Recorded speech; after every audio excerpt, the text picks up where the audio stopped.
Good evening and welcome to the Business Day. I'm Andrea Chisholm. Another gas station is expected to be opened in the corporate area this month. As TVJ's Andrew Daly reports, the new station will operate under the Texaco brand.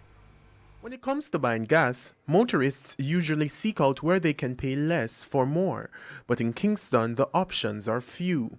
A new competitor is hoping to add to that mix. The difference with Jamaican and overseas is that Jamaican people, like somebody to serve them. And once you give them the service that they want, then they will always return. The new Texaco station is located on Beechwood Avenue in the Kingston 5 area.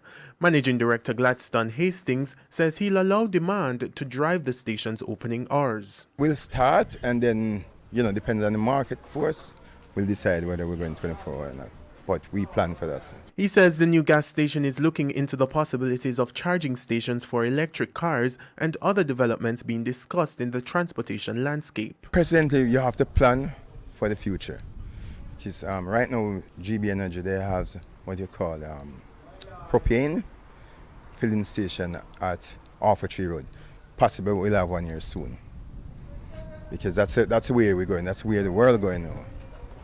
So you have to plan ahead for it. The new station will operate 6 pumps a day and will eventually allow self-service. Andrew Daly, TVJ News. Meanwhile, gas prices are going up tomorrow for a third straight week. A litre of 87 and 90 gasoline will cost 78 cents more. The price of automotive diesel is up $1.26 and ultra-low sulfur diesel $1.43. Kerosene will cost 84 cents more. Propane is up 50 cents, while $1.83 will be added to the price of butane. Currency trading ended today with the US dollar selling for $137.79, the Canadian dollar $104.78. The pound sold for $167.23, while the euro closed the day at $153.60.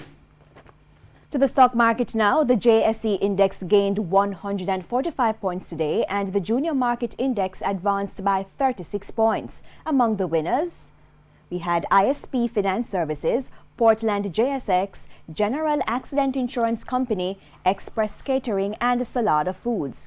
On the losing side, we had Derrimon Trading, Jamaica Stock Exchange, Consolidated Bakeries, Jetcon Corporation and the Wisinka Group. And that's the Business Day. I'm Andrea Chisholm. Good evening.